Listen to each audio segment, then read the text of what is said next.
Yo soy padre del Valle, y esto es Realidad México. Hay silencios que gritan más fuerte que cualquier bomba expansiva.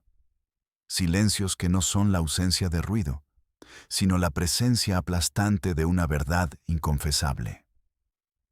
Hay paredes que, sin una sola mancha de sangre visible, son el testimonio mudo de una masacre del alma, de un genocidio de la voluntad. Hay casas, en el corazón olvidado y reseco de nuestro México, que por fuera parecen dormidas bajo el sol inclemente, acurrucadas en la indiferencia del paisaje. Tranquilas, ordinarias, anónimas, pero por dentro son catedrales del dolor. Son laberintos de espejos rotos donde las almas se pierden sin hacer el más mínimo ruido, aprendiendo a no existir para poder sobrevivir. Hoy no vamos a un callejón oscuro de una gran ciudad manchada de neón y promesas rotas. No vamos a seguir el rastro humeante de un cártel, ni a desenterrar los secretos del poder que se susurran en pasillos de mármol. Hoy vamos al desierto, a Coahuila, a esa geografía brutal donde el sol no acaricia, castiga, donde golpea la tierra hasta pulverizarla, hasta convertirla en un mar de polvo fino que se mete en los pulmones, en los ojos, en los recuerdos. Un lugar donde el silencio es tan vasto, tan absoluto, que uno podría jurar que puede escuchar el latido de un corazón asustado a kilómetros de distancia. O eso queremos creer. Porque a veces, el silencio más grande es una conspiración. Un pacto tácito de toda una comunidad para mirar hacia otro lado. La historia de hoy es sobre un hombre y 3 mujeres y una prole de niños con miradas de ancianos, con ojos que ya han visto el final de todas las cosas y un secreto guardado a plena vista. Un secreto que todos en el pueblo veían, pero que nadie, absolutamente nadie, se atrevía a mirar. Si crees que la oscuridad debe ser arrastrada a la luz, pataleando y chillando.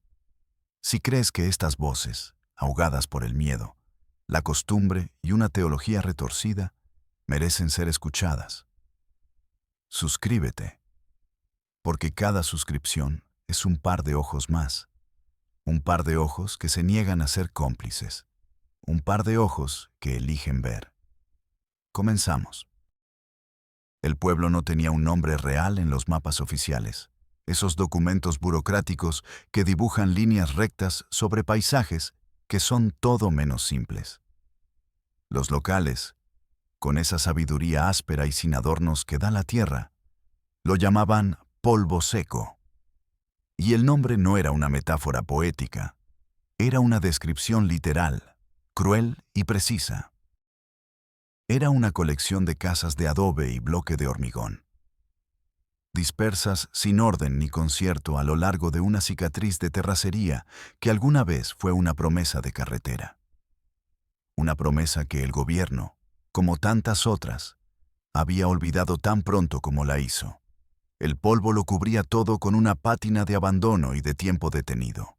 Los techos de lámina oxidada, que gemían y se retorcían bajo el sol del mediodía, como animales moribundos.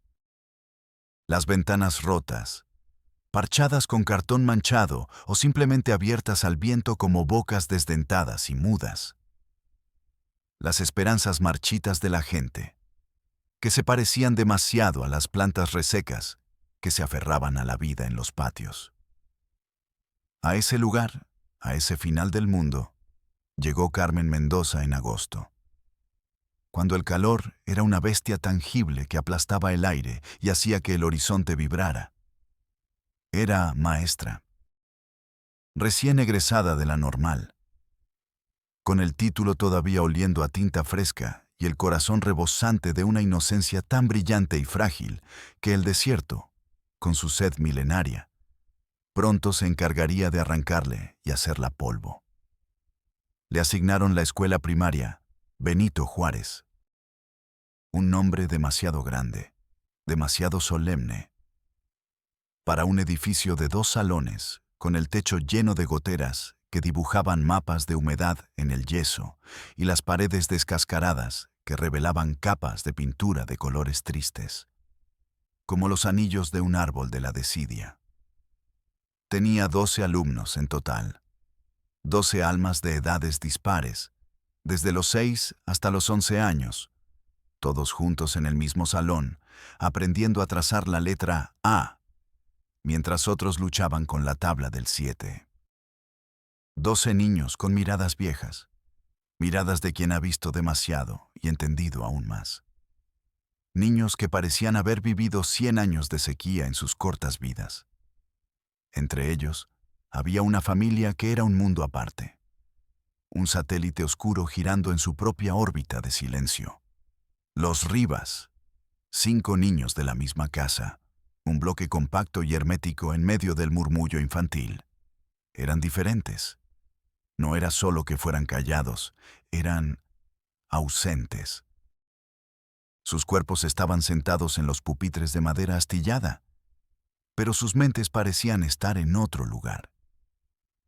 Un lugar lejano y sombrío al que nadie más tenía acceso. No jugaban en el recreo. Mientras los otros niños corrían y gritaban, liberando la energía que el aula les contenía en explosiones de polvo y risas. Los Rivas se sentaban juntos, bajo la sombra raquítica y temblorosa del único mezquite del patio. Se sentaban en fila, por orden de edad, como una manada de cachorros asustados que saben por instinto que su única seguridad es la proximidad de los otros. No hablaban entre ellos. No necesitaban hacerlo. Se comunicaban con miradas, con pequeños gestos casi imperceptibles, en un lenguaje secreto forjado en el miedo. El mayor, Mateo, un niño de 10 años, con unos hombros demasiado caídos para su edad y una perpetua arruga de preocupación en la frente, a veces dibujaba. No dibujaba las casas con soles sonrientes y cercas blancas que dibujan los otros niños. No dibujaba árboles frondosos ni animales alegres. Mateo dibujaba figuras atrapadas en cajas. Figuras sin rostro, con apenas un óvalo por cabeza y palitos por extremidades. Figuras encerradas en rectángulos con gruesas barras negras en lugar de ventanas. Figuras solas, o a veces, varias figuras apiñadas en una caja demasiado pequeña para todas ellas. Carmen, con su idealismo aún intacto, con la creencia ingenua de que todo problema infantil tiene una solución pedagógica, intentó hablar con él. Se arrodilló a su lado un martes por la tarde, el aire tan caliente que parecía vibrar, distorsionando el mundo. El olor a tierra seca, a sudor infantil y a la tiza que impregnaba su propia ropa llenaba el patio. Mateo, qué bonito dibujo, le dijo con una sonrisa que se sintió falsa y forzada en su propia cara. La pregunta era un cliché de manual de psicología infantil. ¿Quiénes son? El niño no levantó la vista del trozo de papel de estraza que tenía apoyado en las rodillas. Siguió trazando líneas negras, apretando con una fuerza desproporcionada un trozo de carbón que había encontrado en algún lugar. Sus nudillos estaban blancos por el esfuerzo, sucios de hollín. «Somos nosotros», susurró. Una voz tan baja que fue casi un pensamiento. Un aliento que el viento del desierto se llevó de inmediato. Una respuesta simple, directa, y por eso mismo, absolutamente devastadora. Carmen sintió un frío reptiliano que le recorrió la columna vertebral. Un frío que no tenía nada que ver con los 40 grados del exterior. Era el frío de un mal presentimiento, de una verdad que todavía no entendía, pero que su instinto ya reconocía con un escalofrío. Decidió que debía visitar a la familia. Era su deber como maestra, se dijo a sí misma, usando las justificaciones de su profesión para enmascarar una curiosidad que ya se estaba tiñendo de pavor. Entender el contexto. Ofrecer ayuda. Aún creía en esas cosas. Aún creía que podía arreglar el mundo con una conversación y una mano tendida. Preguntó en la única tienda del pueblo, un cuarto oscuro que olía a jabón de pasta, a frijoles crudos y a tiempo estancado, por la dirección de los Rivas. El señor de la tienda, un hombre llamado Evaristo, de rostro surcado de arrugas como un mapa de la sequía, dejó de pesar 1 kilo de frijoles y bajó la mirada, concentrándose de repente en la balanza como si fuera el objeto más fascinante del mundo. «Ah, los de don Humberto», dijo, y el don sonó pesado, cargado de un respeto que parecía más bien miedo, o quizás la costumbre de usarlo para nombrar a un poder que es mejor no desafiar. Viven al final del camino. Son gente muy suya. La pausa fue elocuente. Muy apartada, corrigió la esposa de Evaristo desde la trastienda, su voz un eco cauteloso, una puntualización que no aclaraba nada y lo sugería todo. Nadie ofreció más detalles. Era un silencio cómplice, un pacto no escrito de no ver, de no saber, de no preguntar. Las miradas se desviaron. El tema de conversación se cambió abruptamente. El pueblo entero parecía estar de espaldas a esa casa al final del camino. Carmen tomó su viejo Tsuru, un coche que había heredado de su padre y que protestaba con cada bache, y condujo por el camino de terracería. El polvo se levantaba detrás de ella como un fantasma espeso y ocre, borrando su rastro, como si el propio desierto quisiera hacerla desaparecer. La casa estaba aún más aislada de lo que había imaginado, a 2 kilómetros de la última vivienda del pueblo, sola en medio de la nada, con el desierto extendiéndose en todas direcciones como un océano inmóvil y amenazante. La propiedad tenía un cerco alto, construido con postes de madera y varias hileras de alambre de púas, el metal oxidado brillando cruelmente bajo el sol. No parecía diseñado para que no entraran los extraños o los animales del desierto. Parecía diseñado para que no salieran los de adentro. Era una declaración, una frontera. Un hombre alto y corpulento, con la constitución de un oso y una espalda ancha como la de un estibador, salió a recibirla antes de que pudiera apagar el motor del coche. Se movía con una autoridad tranquila y absoluta sobre su dominio. Tenía la piel curtida y agrietada por el sol, una barba canosa y descuidada, y unos ojos pequeños, de un azul pálido casi transparente, que la escrutaron con una intensidad penetrante, desarmándola, clasificándola en un instante. «Buenas tardes», dijo con una voz sorprendentemente suave, casi un murmullo paternal que contrastaba violentamente con su físico imponente. «Soy Humberto Rivas. ¿Se le ofrece algo, maestrita?» La palabra maestrita, dicha con esa cadencia melosa, sonó como una caricia y una advertencia al mismo tiempo. Un diminutivo que la ponía en su lugar, que la definía como algo pequeño, joven, inofensivo. Una condescendencia disfrazada de cortesía. Carmen se presentó, la voz un poco más aguda de lo que le hubiera gustado, sintiéndose de repente como una niña frente a un director severo. Explicó que era la maestra de sus hijos, que su visita era parte de su trabajo para conocer a los padres y colaborar en la educación de los niños. Recitó el discurso que había ensayado, pero las palabras sonaron huecas y estúpidas en el silencio del desierto. Humberto sonrió. Una sonrisa ancha que le estiró los labios, pero que no tocó sus ojos. Sus ojos siguieron siendo 2 esquirlas de hielo en medio de un rostro curtido. «Pase, pase. Mi casa es su casa. Es un honor tenerla aquí». Su hospitalidad era tan exagerada que resultaba inquietante. El interior era oscuro y, A pesar del calor exterior, extrañamente fresco. Un frescor de cueva, de tumba. Olía a tierra húmeda, a adobe, a leña quemada y a algo más. Un olor agrio, indefinible, casi metálico. Era el olor del miedo. Un miedo viejo, rancio, impregnado en las paredes, en los muebles toscos de madera, en el aire mismo que se negaba a circular.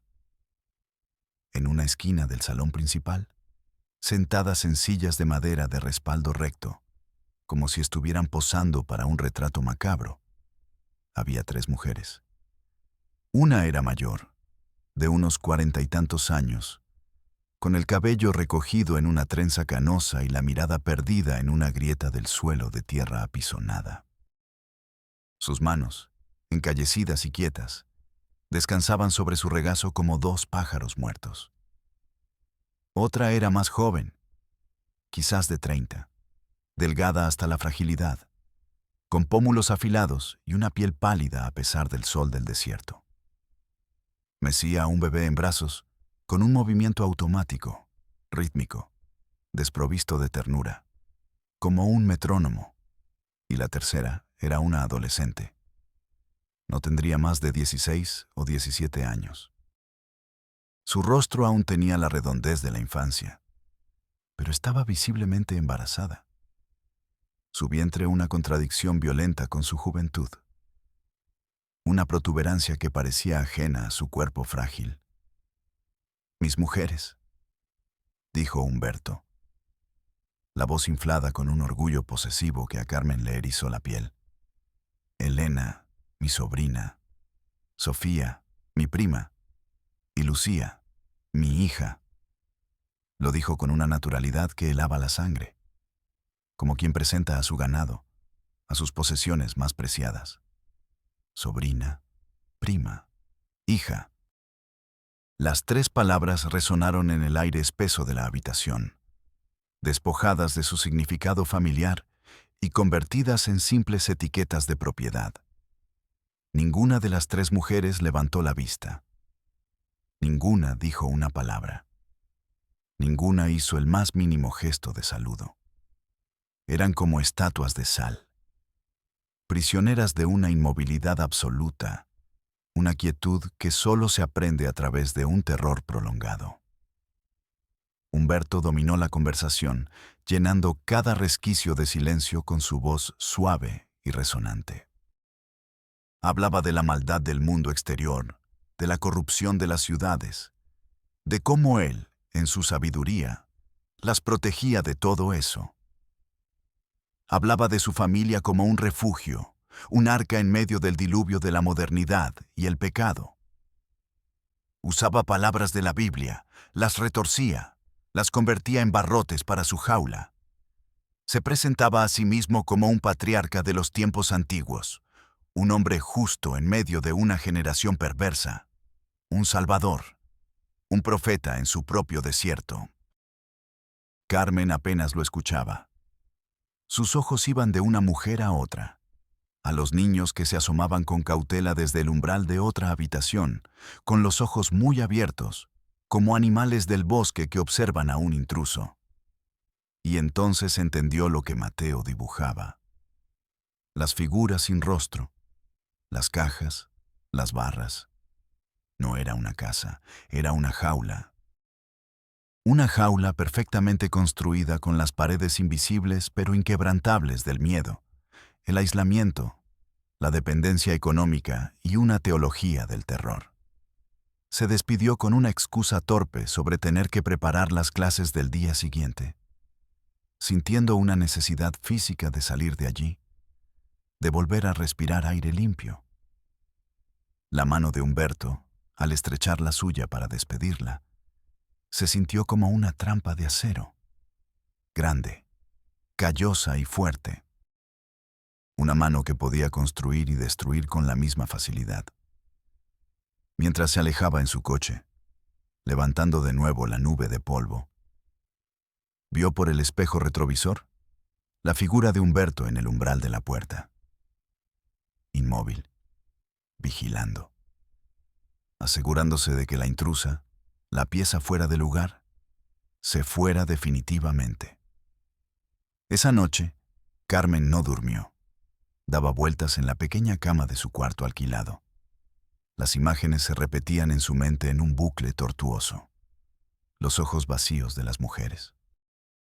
La sonrisa de Humberto que no sonreía. El dibujo de Mateo. El olor de esa casa. Se sentía sucia. Se sentía cómplice solo por haber estado allí, por haber respirado ese aire envenenado y no haber gritado. Tenía que hacer algo. No sabía qué. Pero el silencio ya no era una opción. El silencio la estaba ahogando. El silencio de polvo seco se le había metido dentro. Carmen decidió volver, pero esta vez el sigilo sería su única arma. La estupidez, quizás, su única compañera. Sabía que era una idea terrible, una de esas decisiones que marcan un antes y un después. Dejó su tsuru en la entrada del camino, escondido torpemente detrás de unos matorrales espinosos, y caminó los 2 kilómetros, bajo un sol que rajaba las piedras.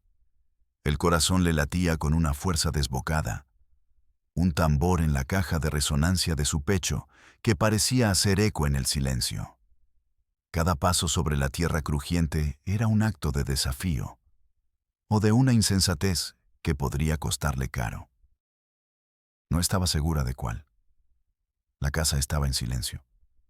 Un silencio pesado, antinatural, como el que precede a una tormenta o sigue a una tragedia. Se acercó por un costado, pegada a la pared de adobe, que se sentía caliente al tacto como la piel de un animal febril. Buscando una ventana, una grieta, una rendija por donde mirar la verdad que intuía, la verdad que le gritaba desde el dibujo de Mateo. Encontró una, en la parte trasera de la casa. El vidrio estaba cubierto por una capa gruesa de polvo y grasa, un velo que ocultaba el interior. Con la manga de su blusa, temblando, limpió un pequeño círculo. El corazón se le detuvo un instante. Acercó el ojo a la abertura. Miró dentro. Y el mundo se detuvo. El sol, el viento, su propia respiración. Todo se congeló en un instante de horror puro. La habitación era una cocina rústica. Humberto estaba allí. No estaba solo. Lucía, su hija, la adolescente embarazada, estaba con él. De espaldas a la ventana. Él estaba de pie detrás de ella, cepillándole el largo cabello negro. Lo hacía con una lentitud enfermiza, con una ternura que era la más grotesca de las violencias. Cada pasada del cepillo era deliberada, posesiva, un acto de dominio disfrazado de cuidado. Le susurraba cosas al oído, cosas que Carmen no podía oír, pero que podía imaginar por la forma en que el cuerpo de la chica se tensaba imperceptiblemente. Ella no se movía, no reaccionaba. Tenía la mirada fija en un punto invisible de la pared de enfrente. Su cuerpo era una muñeca de trapo, ausente, rota. Entonces, Humberto dejó el cepillo sobre una mesa de madera, se inclinó y la besó. No en la frente, como un padre. No en la mejilla, como un padre. La besó en la boca. Un beso largo, profundo, posesivo. Un beso de dueño a propiedad. Un beso de esposo a esposa. Carmen se apartó de la ventana de un salto, como si hubiera recibido una descarga eléctrica. Se tapó la boca con ambas manos para ahogar el grito, el vómito que le subía por la garganta. El sabor ácido de la bilis le quemó la lengua.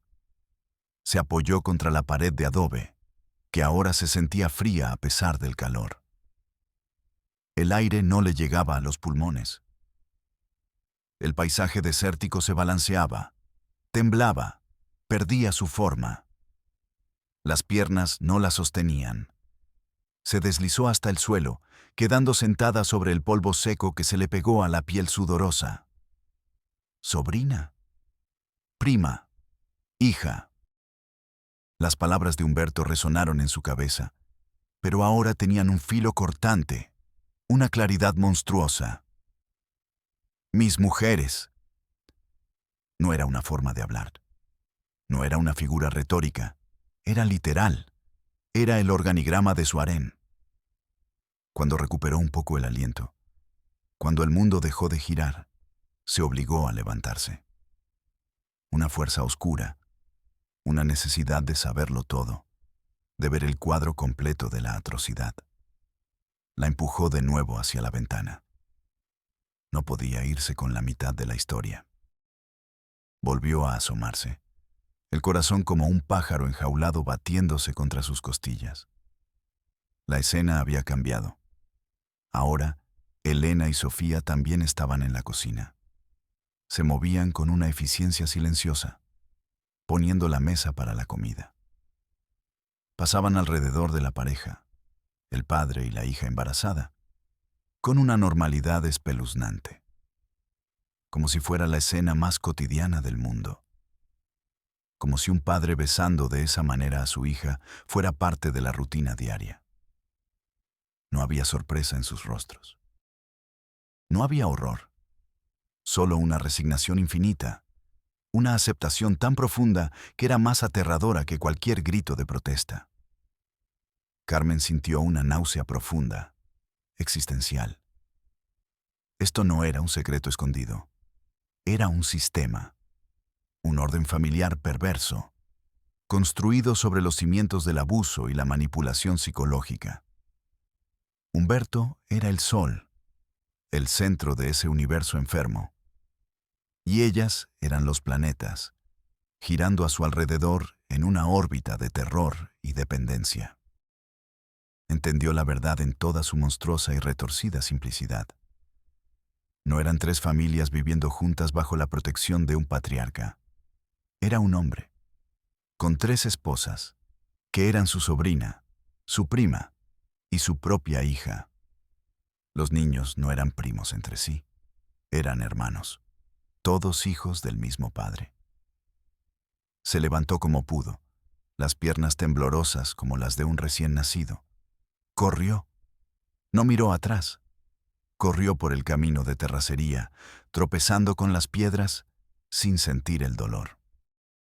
El polvo se le metía en los ojos, en la boca, cubriéndola. No sentía el sol quemándole la piel. No sentía las piedras lastimándole los pies a través de sus delgados zapatos. Solo sentía una urgencia desesperada por escapar, por poner distancia entre ella y ese infierno disfrazado de hogar. Llegó a su coche sin aliento, con el pecho ardiendo como si hubiera inhalado fuego. Se encerró dentro, giró la llave y solo entonces se permitió llorar. Lloró con la fuerza de un animal herido. Lloró de rabia, de impotencia, de asco. Lloró por Lucía, por su juventud robada. Lloró por Elena y Sofía, por sus vidas convertidas en una servidumbre silenciosa. Lloró por los niños que nacían y crecían en esa mentira, aprendiendo que el horror era normal. Y lloró por sí misma, porque ahora sabía, y saber era una carga, una responsabilidad terrible. El desierto ya no le parecía un lugar vacío, le parecía un lugar lleno de secretos enterrados, y ella acababa de desenterrar el peor de todos. El horror no había nacido de la noche a la mañana. Se había construido lentamente, con paciencia de araña, ladrillo a ladrillo de miedo, silencio a silencio cómplice. Carmen necesitaba entender, necesitaba saber cómo una abominación así podía echar raíces y crecer a plena luz del día, sin que nadie hiciera nada. Empezó a hablar con la gente del pueblo de nuevo. Pero esta vez, su actitud era diferente. Ya no era la maestra curiosa y bien intencionada. Era alguien que cargaba con un conocimiento terrible, y esa certeza se reflejaba en su mirada. Una intensidad que hacía que la gente se sintiera incómoda. Y la gente, cuando se enfrenta a alguien que conoce su vergüenza, a veces habla. Una anciana, doña Elvira, que vendía huevos en una esquina de la plaza inexistente del pueblo, fue la primera en romper el pacto de silencio. Hablaba en voz baja, sin mirarla a los ojos, como si las palabras fueran piedras que le costaba escupir, mientras envolvía una docena de huevos en papel de periódico. «Ese hombre no es de aquí», le dijo. Humberto había llegado hacía 20 años, solo. Un hombre de mediana edad, de pocas palabras, pero con una Biblia siempre a mano. Compró ese terreno aislado que a nadie le interesaba. Nadie supo de dónde venía o de qué huía. Era callado, trabajador y muy, muy religioso. Citaba la Biblia para todo. Hablaba del fin de los tiempos, de la corrupción del mundo moderno, de la necesidad de crear un santuario lejos del pecado. La gente lo veía como un excéntrico, inofensivo, un loco de Dios. Unos años después de su llegada, apareció Elena. Era casi una niña, de 15 o 16 años, la hija de su hermana, que, según él, había muerto en un accidente en Monterrey. «Vino a vivir conmigo», le dijo Humberto al pueblo, «para protegerla. Soy su única familia». La gente asintió. Les pareció un acto noble, un hombre bueno y temeroso de Dios haciéndose cargo de su sobrina huérfana. Elena nunca fue a la escuela del pueblo. «Yo la educo en casa», decía Humberto, «en los caminos del Señor». Nadie lo cuestionó. ¿Quién iba a cuestionar a un hombre tan recto? El tiempo pasó. Elena se convirtió en mujer dentro de los muros de esa casa, y un día el pueblo la vio embarazada. Los murmullos corrieron como el viento entre los mezquites. Humberto salió al paso de los rumores, con el rostro compungido. «Fue un hombre de paso», dijo en la tienda de Evaristo, su voz grave y llena de dolor. «Un malvado que se aprovechó de su inocencia, pero yo la cuidaré, y cuidaré a su hijo como si fuera mío». De nuevo, la gente le creyó. O quiso creerle. Era más fácil. Vieron a un santo que cargaba con la cruz de otros, no al monstruo que había plantado su propia semilla. Luego, años más tarde, llegó Sofía. Era más joven, una prima lejana de un rancho vecino. La historia que Humberto contó fue similarmente trágica. «Su padre es un borracho que la golpeaba», explicó. «Vino a buscar refugio. Mi casa siempre tendrá las puertas abiertas para los desamparados». Y de nuevo, el pueblo admiró su generosidad sin límites. Sofía tampoco salió mucho de la casa. Se unió a la sombra de Elena, y al poco tiempo, también ella apareció embarazada. La historia se repitió con una precisión escalofriante. Otro hombre de paso, otro pecador anónimo, y Humberto, siempre allí, como el pilar moral que recogía los pedazos rotos. Construyó más habitaciones en la casa, levantó el cerco aún más alto, para proteger a mis mujeres de la maldad de afuera, decía. Y entonces nació Lucía, la primera hija de Elena, la nieta de la hermana de Humberto, la sobrina nieta de Humberto, la hija de Humberto, la que creció viendo ese modelo como el único posible. La que aprendió que el amor de un padre era también el amor de un esposo. La que no tuvo la oportunidad de saber que existía otra cosa, otro mundo, otra forma de vida. La que aprendió que lo que vivía no era el infierno, era el amor. Doña Elvira terminó su relato. Sus ojos estaban llenos de una tristeza antigua, de una culpa compartida. «Todos lo sabíamos, maestra», confesó en un susurro final, mientras le entregaba los huevos. «En el fondo de nuestras tripas, todos lo sabíamos». Pero era más fácil no mirar. Era más fácil creerle al hombre bueno que ver al monstruo que vivía al final del camino. La comunidad entera había sido cómplice. Con su silencio, con su miedo, con su comodidad. Habían sacrificado a esas mujeres y a esos niños en el altar de su propia tranquilidad. Carmen se fue de allí con el peso del mundo sobre sus hombros. Ya no solo era el horror de la casa, era el horror del pueblo entero. Un pueblo que había decidido, colectivamente, quedarse ciego. Armada con la verdad completa y nauseabunda, Carmen condujo 60 kilómetros de carretera agrietada hasta la cabecera municipal. Directo a la comandancia de policía. El edificio olía a café rancio, a sudor y a una desesperanza institucionalizada. El oficial de guardia, sentado detrás de un mostrador de metal rayado, la miró con el aburrimiento de quien ha visto todo y no se inmuta por nada. Le contó la historia. Con la voz temblorosa al principio, pero luego con una furia fría y controlada que le daba firmeza. El oficial bostezó sin disimulo. Llamó por radio a su superior. El jefe de la policía, un hombre gordo con el uniforme manchado de salsa y los botones a punto de estallar, la escuchó sin dejar de mirar un partido de fútbol en una pequeña televisión que tenía sobre un archivador. «Mire, maestra», dijo cuando ella terminó, sin quitar los ojos de la pantalla donde 20 hombres corrían tras un balón. «Son cosas de familia, muy delicadas, uno no se mete». «No es un asunto de familia, es un crimen», insistió Carmen, su voz subiendo de tono. «Tiene a su propia hija embarazada, es una niña». «¿Usted lo vio?», preguntó el jefe, ahora sí mirándola por primera vez, con una expresión de fastidio. «¿Usted vio el acto?». «Vi cómo la besaba. Vi a las otras mujeres. Vi a los niños». «¿Tiene pruebas? ¿Fotos? ¿Una grabación? ¿Testigos dispuestos a declarar?». «No, pero la situación es obvia». «Entonces es su palabra contra la de él.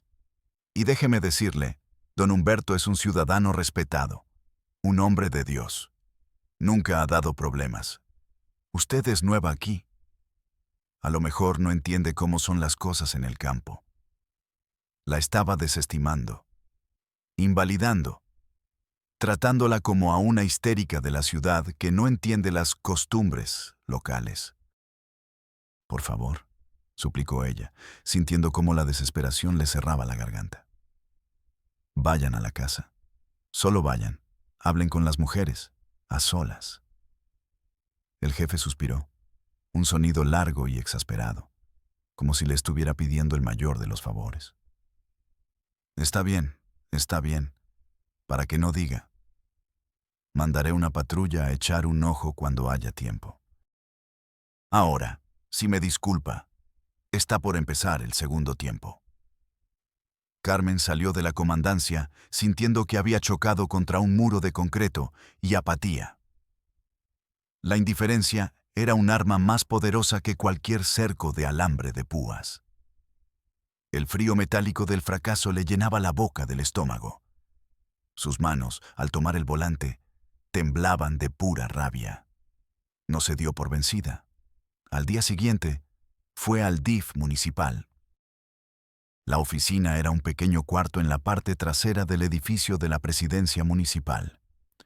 Una mujer de mediana edad, con cara de perpetuo cansancio y ojeras profundas, la atendió detrás de un escritorio que se hundía bajo el peso de carpetas y legajos. Carmen volvió a contar la historia. Por segunda vez. La mujer, la licenciada Ramírez, la escuchaba mientras sellaba documentos con un movimiento rítmico y monótono. Pum, pum, pum. El sonido del sello era el único comentario a su relato de horror. Cuando terminó, la licenciada Ramírez se quitó los lentes y la miró por primera vez. «Para iniciar una investigación, necesito que llene este formato. Es la solicitud de intervención por posible vulneración de derechos de menores. Formato 34B». Le entregó un fajo de papeles con letra minúscula. Necesita los nombres completos de todos los menores, sus fechas de nacimiento. El CURP, sí lo tiene. Y una descripción detallada y cronológica de los hechos. Sea muy específica en las fechas y horas. Pero es urgente, dijo Carmen. Lucía es una niña. Está a punto de dar a luz. Todos los casos son urgentes, señora, la interrumpió la mujer con una voz plana, sin emoción. El sistema tiene sus procedimientos. Llene los papeles. Cuando los entregue, se le asignará un número de folio. El proceso de evaluación y la visita domiciliaria pueden tardar de 15 a 30 días hábiles. 15 a 30 días hábiles.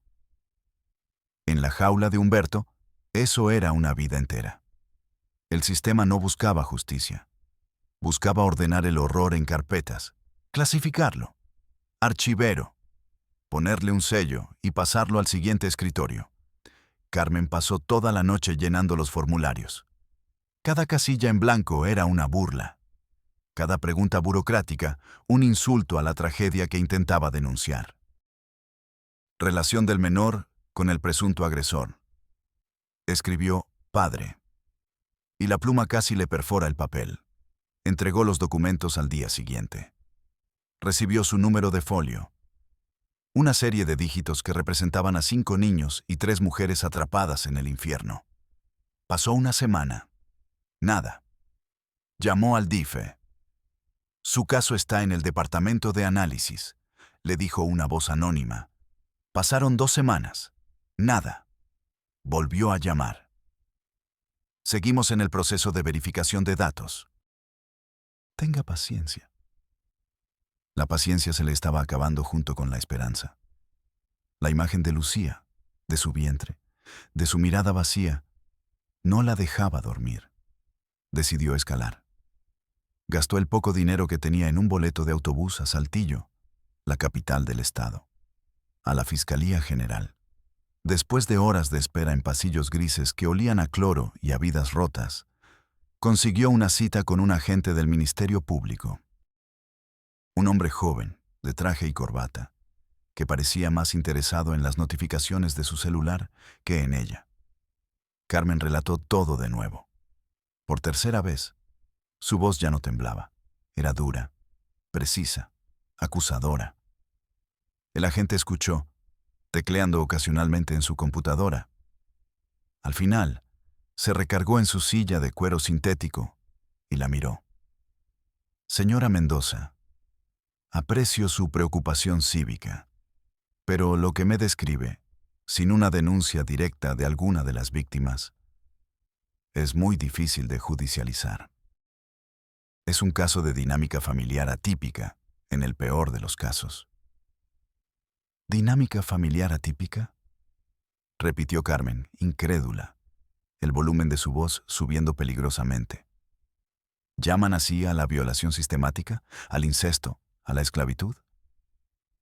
Esas son palabras muy fuertes, señora. Conclusiones suyas. Necesitamos hechos, evidencia, un testimonio. Las víctimas no van a hablar, están aterrorizadas. Ese hombre es su Dios y su carcelero. Les ha lavado el cerebro. El agente la miró con una pizca de lástima, o quizás era solo aburrimiento profesional.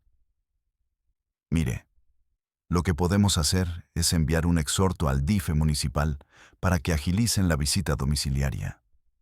Pero más allá de eso, sin que alguien de adentro hable, mis manos están atadas. El sistema se protegía a sí mismo. Una dependencia le pasaba la responsabilidad a otra en un círculo vicioso de inacción. La policía al DIF, el DIF a la fiscalía. La fiscalía de vuelta a la policía. Un laberinto de burocracia diseñado no para proteger a las víctimas, sino para protegerse a sí mismo de la responsabilidad. Carmen salió de ese edificio imponente sintiendo un frío que le calaba los huesos. No era el frío del aire acondicionado. Era el frío de la impotencia absoluta. Había chocado contra el sistema Y el sistema había ganado. Se sentó en una banca del parque, frente a la fiscalía. Observó a la gente pasar, familias riendo, parejas tomadas de la mano. Un mundo normal, un mundo que no sabía nada de la casa al final del camino de polvo. Sintió ganas de gritar, de parar a cada persona y contarle la historia, de sacudirlos, de obligarlos a ver, pero no lo hizo. Se quedó allí, en silencio. Una mujer sola, contra un monstruo, y contra el monstruo más grande de todos, la indiferencia organizada. El teléfono sonó en su bolso. Era el director de su escuela. Maestra Mendoza, me informan de la supervisión escolar que ha faltado 2 días. ¿Se encuentra bien? La realidad la golpeó como una bofetada. Su vida seguía. Tenía un trabajo, obligaciones. Mientras ella luchaba una batalla perdida en oficinas gubernamentales, el mundo seguía girando. Y en la casa de polvo seco, el horror seguía su rutina diaria e inalterable. Volvió al pueblo esa noche, derrotada.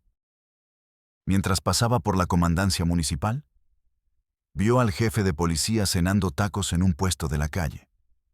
Se reía a carcajadas con sus compañeros. Carmen sintió un odio puro, denso, un sabor amargo en la boca. Él sabía, y no le importaba. Era solo otro caso, otro expediente en la pila, otra molestia de una maestra forastera. Esa noche, en la soledad de su cuarto, Carmen tomó una decisión. Si el sistema no iba a romper las reglas por las víctimas, ella iba a romperlas por ellas. Carmen sabía que no podía forzar la entrada. Sabía que no podía enfrentarse físicamente a Humberto. Solo tenía una opción, una posibilidad remota como una estrella lejana. Llegar a una de las mujeres, a la que pareciera tener aún una chispa de voluntad bajo las cenizas del miedo. Una grieta en el muro. Pensó en ellas, una por una. Elena, la sobrina, era la primera, la más antigua en ese régimen, la más adoctrinada. Era la matriarca de ese infierno, la segunda al mando. Sería leal a Humberto. Lucía, la hija, era la más rota. Había nacido en la jaula, no conocía otra realidad. Para ella, el mundo exterior era el enemigo. Quedaba Sofía, la prima, la que llegó de fuera, la que recordaba, aunque fuera vagamente, lo que era una vida normal, aunque fuera una vida de violencia diferente. Ella era la única esperanza. Carmen empezó a observar la rutina de la familia con la paciencia de un cazador. Descubrió que una vez a la semana, los jueves por la mañana, Humberto iba al pueblo a vender quesos y leche que producían. A veces se llevaba a Elena, su consorte principal. Sofía se quedaba a cargo de la casa y de todos los niños. Ese era su momento, la única ventana de oportunidad. El siguiente jueves, Carmen esperó, el estómago hecho un nudo. Vio la vieja camioneta de Humberto pasar por el camino principal, levantando su estela de polvo. Elena iba en el asiento del copiloto, la mirada fija al frente, inexpresiva como siempre. Carmen esperó 15 minutos, que le parecieron 15 horas, y luego condujo hacia la casa. Esta vez no se escondió. Aparcó justo frente al cerco. Se bajó del coche, las llaves temblando en su mano. El corazón le martillaba contra las costillas, un sonido que le retumbaba en los oídos. Caminó hasta la puerta principal y tocó. Silencio. Volvió a tocar, más fuerte, el sonido de sus nudillos contra la madera resonando en el silencio del desierto. La puerta se abrió una rendija mínima. Los ojos asustados de Sofía, rodeados de ojeras, la miraron desde la oscuridad. «Vete», susurró Sofía, la voz un hilo de pánico. «Si él se entera de que estuviste aquí, me va a matar. Vete, por favor».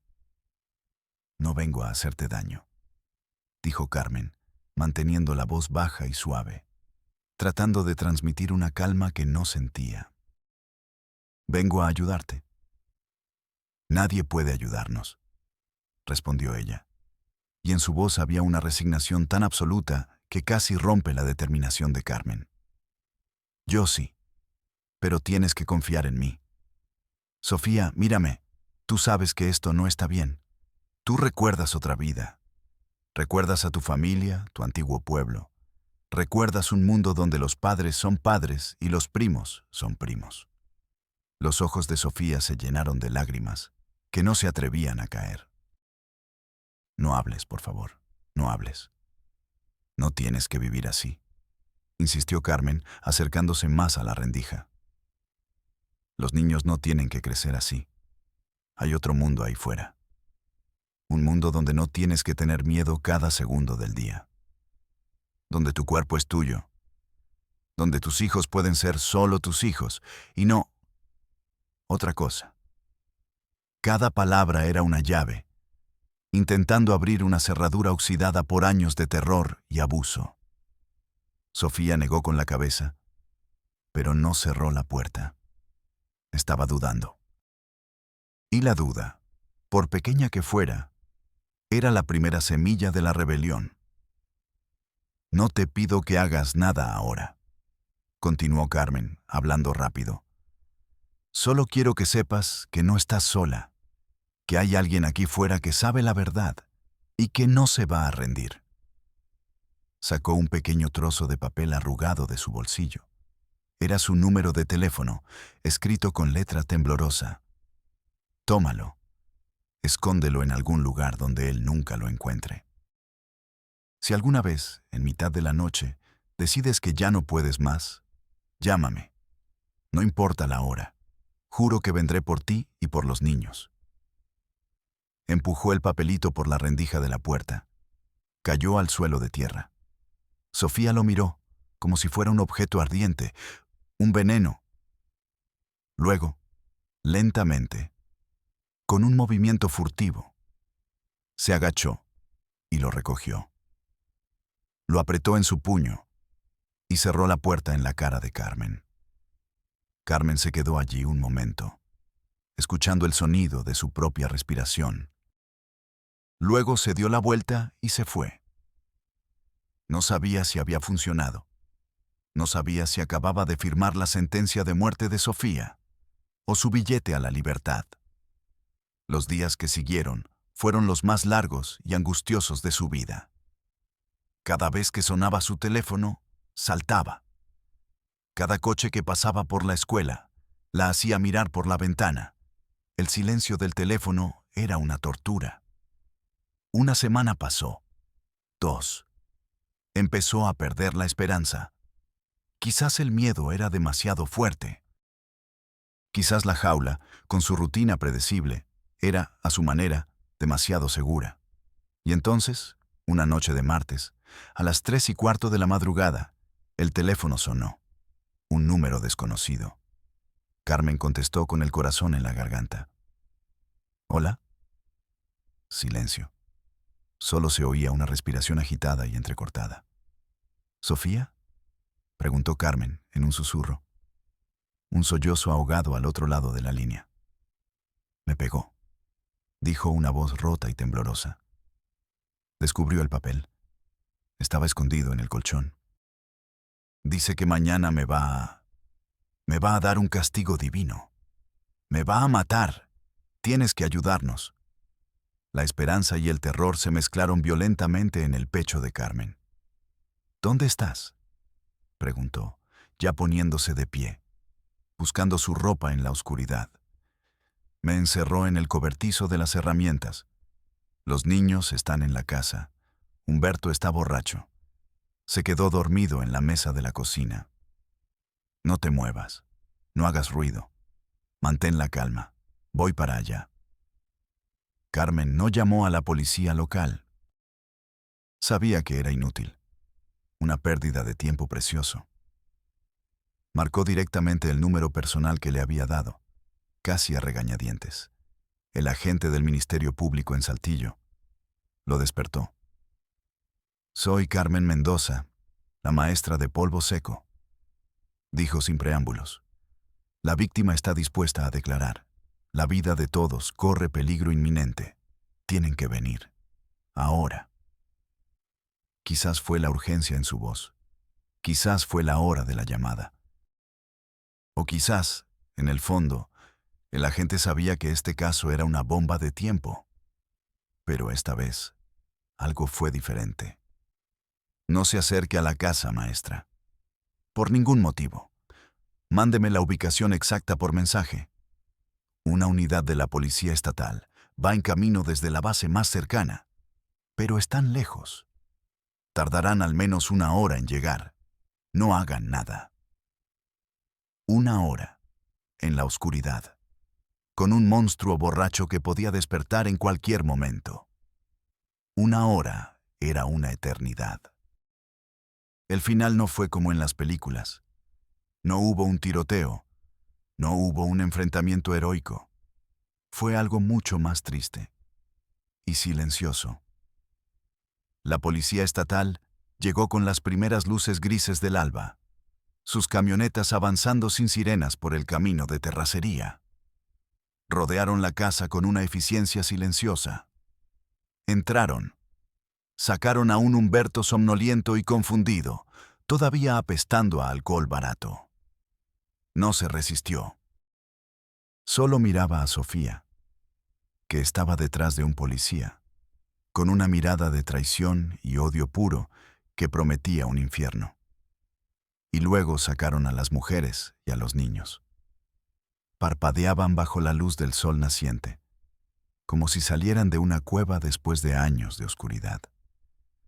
No parecían aliviados, parecían aterrorizados, perdidos, desorientados. Los niños se aferraban a las faldas de sus madres, llorando en silencio. Lucía, con su vientre a punto de estallar, miraba a su padre, a su esposo, mientras se lo llevaban esposado. Y lloraba. No de alegría. Lloraba porque le estaban arrancando el único mundo que había conocido. La libertad era un concepto extraño y aterrador. El rescate se sentía como un secuestro violento. Carmen observó todo desde la distancia, sentada en su coche. Había ganado. Pero no se sentía como una victoria. Se sentía como si hubiera detonado una bomba en el corazón de esa familia rota, esparciendo los pedazos en todas direcciones, sin saber si alguno podría volver a unirse de forma sana. La burocracia, que había sido tan lenta para actuar, fue increíblemente eficiente para procesar la tragedia. A Humberto se lo llevaron a Saltillo para enfrentar cargos de violación, incesto, privación de la libertad y lo que fuera que pudieran acumular. A las mujeres y a los niños, a un albergue del DIF en la capital. Los separaron. A Elena y Sofía las interrogaron como víctimas, pero también como posibles cómplices por omisión. A los niños los entrevistaron psicólogos que intentaban desentrañar el nudo de horror y normalidad perversa en sus pequeñas mentes. A Lucía la llevaron a un hospital. El sistema, finalmente, se había activado. Pero no para sanar, sino para clasificar, para etiquetar, para llenar más formularios. Unos meses después, Carmen se enteró de que Lucía había tenido a su bebé, un niño, hijo de su padre, hermano de su madre, un niño nacido de un nudo de pecado y dolor que ninguna ley, ningún psicólogo, ninguna buena intención podía deshacer por completo. El pueblo de Polvo Seco siguió como si nada. La casa al final del camino quedó vacía, sus puertas y ventanas abiertas a los elementos. El viento del desierto silbaba a través de sus habitaciones, ahora silenciosas. La gente ya no hablaba de don Humberto. Era un mal recuerdo que preferían volver a enterrar bajo el polvo de la indiferencia. Carmen no pudo seguir enseñando allí. El silencio del pueblo le pesaba más que antes. Cada rostro que veía en la tienda, cada saludo evasivo, le recordaba su complicidad. Pidió su cambio. Se fue de polvo seco, llevándose consigo las caras de esos niños, las miradas vacías de esas mujeres. A veces, la maldad no es un hombre con un cuchillo en un callejón oscuro. A veces, es un hombre con una Biblia en una mano y una sonrisa amable en el rostro. A veces, el horror más grande no son los gritos que se oyen, es el silencio de los que ven y callan. La maldad no siempre grita. A veces, la mayoría de las veces, susurra desde el lugar que insistimos en llamar hogar. Soy Padre del Valle. Y nos vemos en la próxima Realidad México.